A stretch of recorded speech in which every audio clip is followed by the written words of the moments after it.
climate fear-mongering, climate hypocrisy and climate insanity. They truly are inexhaustible. If we could power the world on this stuff, we'd be home and hosed.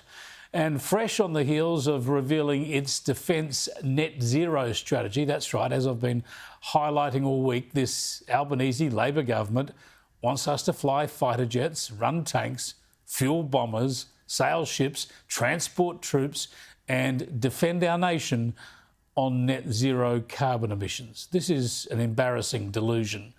I mean, take the carbon emissions out of this.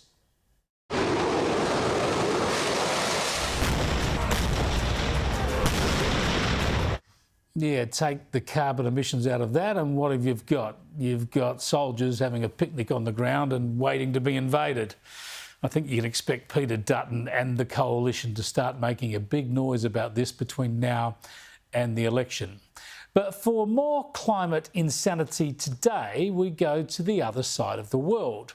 And Baku, the capital city of Azerbaijan, which is hosting the latest round of climate talks, the COP29. Now, the location has created a bit of a stir because it's another oil and gas exporting nation, following on from the United Arab Emirates last year. But just because these people are standing on oil and gas reserves, it doesn't mean they don't preach doom and gloom. Colleagues, we are on the road to ruin. But these are not the future problems. Climate change is already here. From flooded homes in Spain to forest fires in Australia, from rising oceans in the Pacific to barren plains in East Africa. Whether you see them or not, people are suffering in the shadows. They are dying in the dark, and they need more than compassion. Hopefully someone, sometime, will let him know that Australia's always had bushfires, that Europe's always had floods too. But let's move on. Back here in Australia, if you think kids are starting to feel too comfortable and relaxed, don't worry, because the ABC Kids News program, Behind the News, is keeping them up to date with the vibe in Baku. Whether you see them or not, people are suffering in the shadows. There's heaps on the agenda this year. 2024 is on track to be the hottest year on record, and we've seen a lot of really serious weather events lately that are going to be big topics of discussion. There's also set to be a strong focus on finance this year, as leaders try to figure out how to pay for the impacts of climate change and the weather events that come with it. They got to frighten the kids, don't they? And the big focus of this COP29 meeting is money, getting rich nations to chip in more cash, and they're upfront about it. 853 million US dollars have been pledged to date, and we named the Philippines as the host country for the board. And let me call on every party who can to contribute. And at this COP, the Finance COP. The Finance COP. Cop that. And just to ruin your chances of sleeping well tonight, I need to let you know that our Climate and Energy Minister Chris Bowen is heading to Baku next week, and he'll have your tax dollars in his back pocket. Funny, isn't it, that they want a net zero defence force, but Bowen will fly to Baku on a gas-guzzling jet because nobody has yet come up with a net zero government minister. But I digress. The big talking point in Baku is not Chris Bowen, strangely enough, but it's the United States and how things are about to change. Last night, workers were putting the finishing touches to the conference venue. Mr. Trump has said he'll pull out of the key part of the UN climate talks. The US has sent a delegation here, but any promises they make are likely to be overturned when Trump takes office in January. I can give you some of the statistics. Activists involved in the talks say they don't think the summit will be derailed. Raising $1 trillion a year was always going to be a tall order, but with the US set to pull out of the game, it will be even harder. And that could have an impact on climate action for years to come, because the less money raised, the less likely countries are to dial up their carbon-cutting ambitions. Talk about Trump raining on the climate industry parade. But this stuff gets even more interesting because Azerbaijan has copped, excuse the pun, it's copped some criticism for hosting COP when it's a fossil fuel exporter.